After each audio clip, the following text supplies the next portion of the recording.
एक दिन मैं रावलपिंडी के एक रेस्टोरेंट में खाना खाने गया। वहाँ 2 टेबल छोड़कर एक अधेड़ उम्र बूढ़े मियाँ और उनकी बूढ़ी बेगम भी बैठे हुए थे।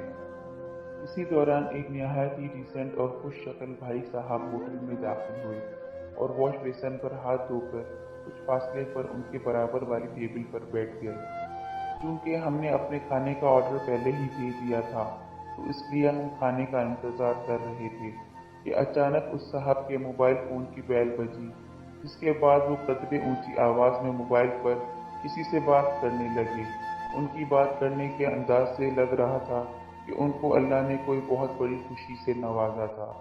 और फिर मोबाइल पर बात खत्म करने के बाद वो वहां पर मौजूद सब लोगों को मुखातिब करते हुए बुलंद आवाज में बोले, ख़वातीनो हज़रात, आज मैं बहुत खुश हूँ कि अल्लाह ने मुझे बेटा अता किया है और इस खुशी में मैं आप सबको मटन कढ़ाई खिलाऊंगा। मैं अपनी जगह से उठा और आगे जाकर उन्हें मुबारकबाद दी और कहा कि भाई, हमने तो अपने खाने का ऑर्डर पहले ही दे दिया है। ये सुनते ही उन्होंने कहा, अच्छा चलो कोई बात नहीं, इसी खुशी में आपके खाने का बिल मैं अदा करूंगा।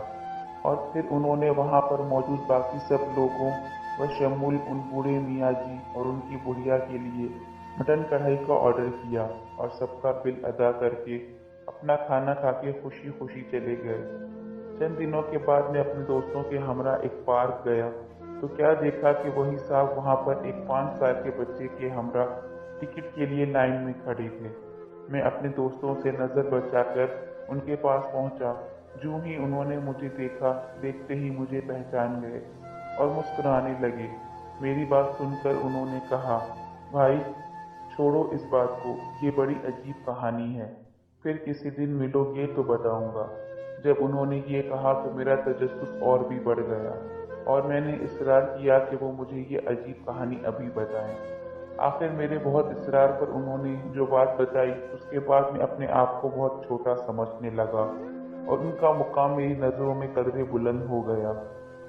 दोस्तों, उन्होंने बताया कि उस दिन जब मैं रेस्टोरेंट में दाखिल हुआ तो हाथ धोने के लिए वॉश बेसिन की तरफ गया और वहां हाथ धोते वक्त मैंने उन बूढ़े मियाँ और बूढ़ी अम्मा जी की बातें सुन ली थी।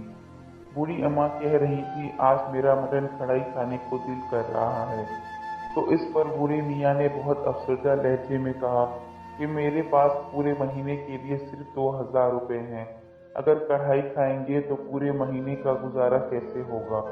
ऐसा करते हैं, आज दाल रोटी खा लेते हैं, कढ़ाई फिर किसी दिन खा लेंगे। उन साहब ने कहा कि इसी वजह से मैंने अपने मोबाइल की खुद ही बेल बजाकर वो बेटे की पैदाइश का ड्रामा किया था, ताकि मैं अपने फर्जी खुशी के बहाने उनकी दिली खामोश खिदमत कर सकूं। मैंने कहा, तो भाई आप सिर्फ उन्हीं बुजुर्गों के पैसे दे देते, आपने ख्वामखा बाकी सब लोगों को खाना भी खिलाया और उनका बिल भी अदा किया। तो उन्होंने जवाब दिया, ऐसा करके मैं उन बुजुर्गों की इज्जत नफ्स मजरूह नहीं करना चाहता था।